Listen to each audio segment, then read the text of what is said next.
الحمدللہ رب العالمین الصلاۃ والسلام علی سید المرسلین اما بعد فاعوذ باللہ من الشیطان الرجیم بسم اللہ الرحمن الرحیم۔ لاکھوں کروڑوں درود و سلام ہو کملی والے آقا حضرت محمد مصطفیٰ صلی اللہ علیہ وآلہ وسلم پر، جو خاتم النبیین ہے، جو خاتم المرسلین ہے، کہ جن کے بعد نہ کوئی نبی ہے نہ کوئی رسول ہے۔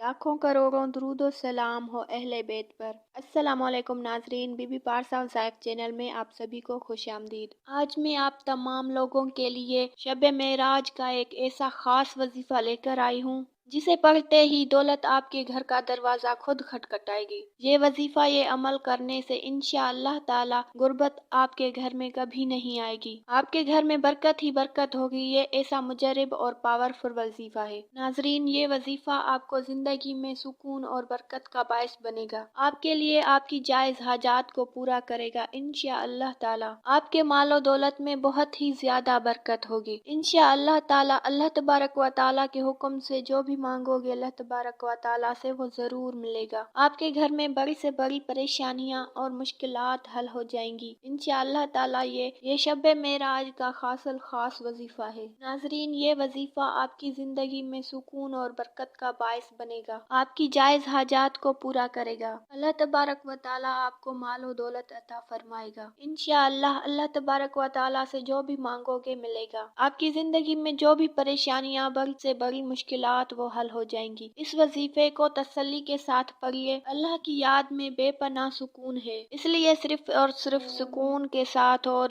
دل کو اللہ تبارک و تعالی کی یاد میں مصروف رکھنا ہے۔ وظیفے کا طریقہ اپنے پاس نوٹ کر لیں۔ سب سے پہلے باوضو ہو کر ایک صاف ستھری جگہ پر بیٹھ جائیں۔ اس کے بعد آپ نے 3 مرتبہ درود پاک پڑھنا ہے جو ہم نماز میں پڑھتے ہیں، درود ابراہیمی۔ اگر وہ آپ کو نہیں آتا تو کوئی سا بھی درود پاک پڑھ سکتے ہیں۔ اس کے فوراً بعد یا اللہ یا کریموں کو، ان دونوں ناموں کو اکٹھے پڑھیں گے تو 1 شمار ہوگا۔ اس طرح سے آپ کو 9 بار پڑھنا ہے۔ پھر 7 مرتبہ یا رزاقو پڑھنا ہے، اور پھر اس کے بعد آپ نے 7 مرتبہ پہلا کلمہ پڑھ لینا ہے۔ پہلا کلمہ پڑھنے کے فوراً بعد آپ نے درود ابراہیمی یا کوئی سا بھی درود جو پہلے آپ نے پڑھا تھا وہ 3 مرتبہ پڑھ لیجئے گا، اور پھر اللہ تبارک و تعالی سے دعا مانگ لینی ہے، اور پھر اس کے بعد جھولی پھیلا کر اللہ تبارک و تعالی سے وہ چیز مانگ لیں جو آپ مانگنا چاہتے ہیں۔ جو بھی آپ کی حاجت ہے وہ مانگ لیجئے، اللہ تبارک و تعالی آپ کی ضرور سنیں گے انشاءاللہ تعالی، آپ کی دعائیں قبول ہوں گی۔ اس وظیفے کی اجازت عام ہے، اگر آپ ہم سے لینا چاہتے ہیں تو ہمارے چینل کو ضرور سبسکرائب کر لینا، تو ہماری اجازت آپ کو مل جائے گی۔ اگر آپ کو ہماری ویڈیو اچھی لگی ہو تو لائک اور شیئر ضرور کریں۔